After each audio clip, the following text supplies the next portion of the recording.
Let's talk procrastination. I have so many people talk about procrastination on the internet, and a lot of people actually wear it as like a badge of honor, where it's kind of like, I'm a procrastinator. I didn't get it done because like hashtag procrastination. And I get it, right? I'm a human. I've experienced procrastination before, but my life and business completely changed when I realized why it actually exists. And I want to bring you in on that. So, procrastination is an ego response, right? Your ego is responding to the thing. So say you go to post content and you procrastinate and you're like, why is this happening? How come every time I go to post content, I like go and mow the grass or like paint my dog's toenails? It's like, how come every single time I find something else to do? It's likely that your ego doesn't like what's on the other side of you posting content. And so your ego's way of slowing you down and pumping the brakes is inserting procrastination. Right. So a really easy way to think of it is, okay, what am I really afraid is going to happen on the other side of me taking the action? Because procrastination is happening in place of an action, right? You can't have procrastination without the action that's needing to take place. So I want you to think about what that action is and what's on the other side of that. Why is your ego so fearful of what's on the other side of that? Well, it's come from a lot of conditioning, right? Likely it's come from you growing up and you hearing things and you believing things. And now, if you go and post something, but what if I get judged? And judgment hurts your ego. Ego wants to feel like you belong, right? It's going to do everything in its power to get you love and attention. And if you posting means that you might not get that love and attention, it's going to pump the brakes. And the way it does that is, hello, let's insert procrastination. This is also really similar with things like perfectionism. I'm a perfectionist. I can't launch my program. Well, you can. It's actually very easy. You just click a button. And so what it says to me is it's not a strategy issue necessarily. Like we can look at the content, we can look at the launch and all of the things, but more often than not, it's actually your mindset running the show, or should I say stopping the show. And I don't want to see that for you. Like I want you to be able to move in a really powerful way, but also with pace. Because what I found is the pace is a really, really important piece when it comes to growing and scaling. You being able to move and move really fast and really powerfully is going to see you 10x your business, which is exactly what we want. So if it's you right now and you're like, okay, I'm procrastinating a lot, I've got, perfectionism's coming out to play. I want you to sit there and just think, okay, what's this action that I'm trying to do? Is it posting content? Is it launching an offer? Is it increasing your prices? What is it? Is it going live on Instagram? Is it recording a podcast episode? And what's on the other side of that you're fearing? This might take a little bit of journaling or a bit of, sitting down and thinking about it. Something might come to mind really quickly. And a lot of the time, this is going to open up some things from the past, likely, where it's like, okay, I'm really scared that I'm going to be wildly successful. I'm scared that I'm going to post the content and launch the offer and record the podcast and I'm going to pop off. Like I'm going to pop off like crazy. I'm going to completely explode and then I'm going to have to hold success. What comes with success for a lot of people?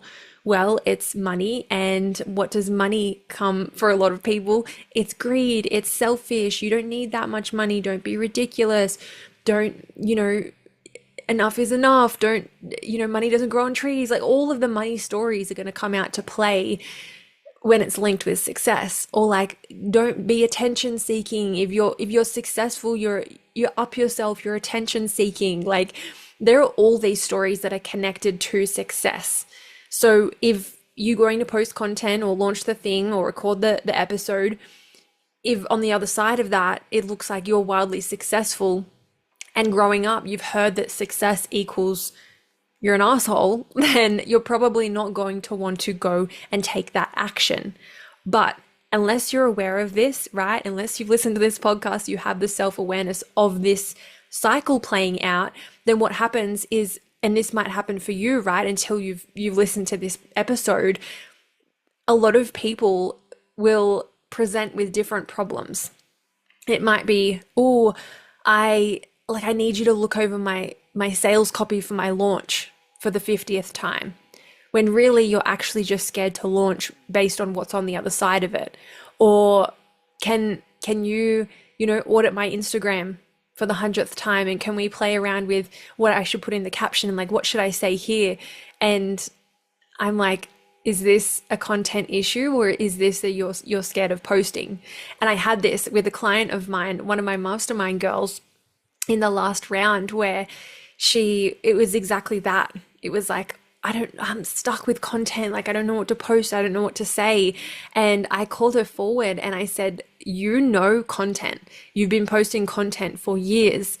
You've been in my world for years, right? You've been in my world for years, and we've spoken about content so many times. I don't think this is the thing. And I think that's a really cool thing, like mentor to client relationship. When you're with someone for a long period of time, you can really see, hey, like, I know that you're coming to me with this problem, but this is your actual problem. And that's my superpower. Like, come to me with your problem and I'll tell you what's actually playing out. And that was the exact thing with this beautiful OG of mine. And she was like, whoa, I'm really scared to be seen and heard. Like, I'm really scared to be seen and heard. Like, what's that all about? And for a lot of people growing up, being seen and heard as a child is not accepted.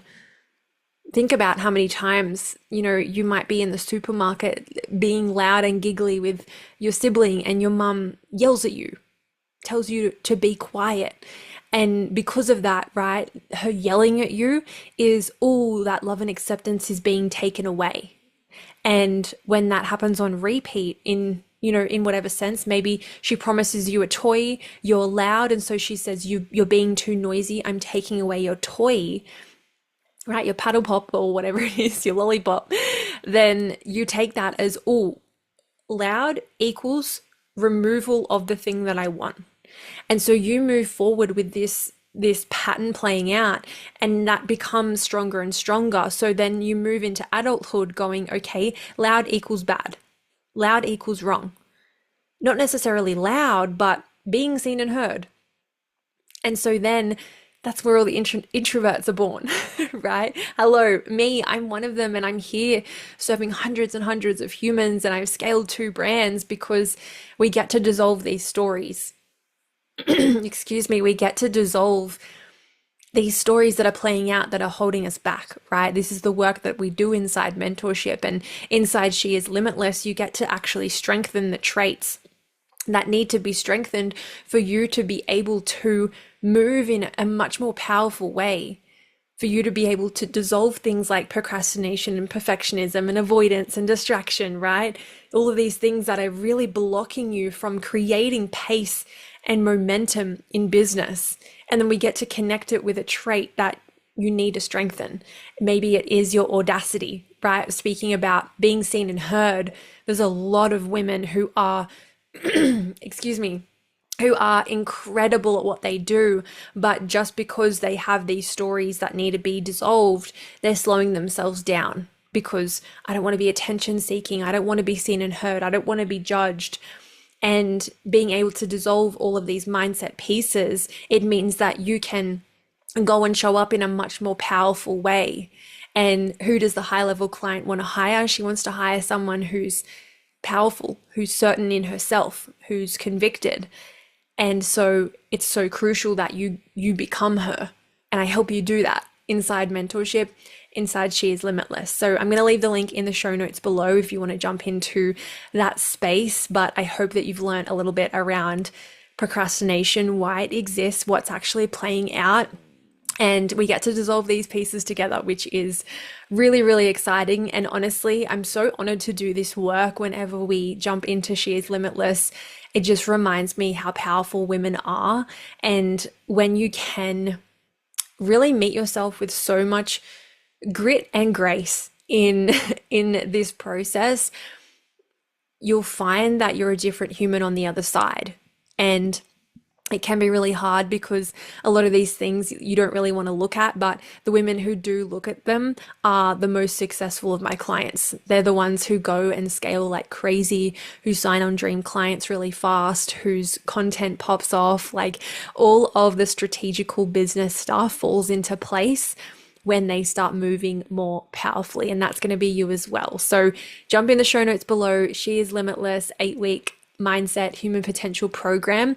If not as well, just DM me on Instagram at _TheLilyHolmes. Ask me any questions at all and we can chat. But other than that, I'll see you in the next episode.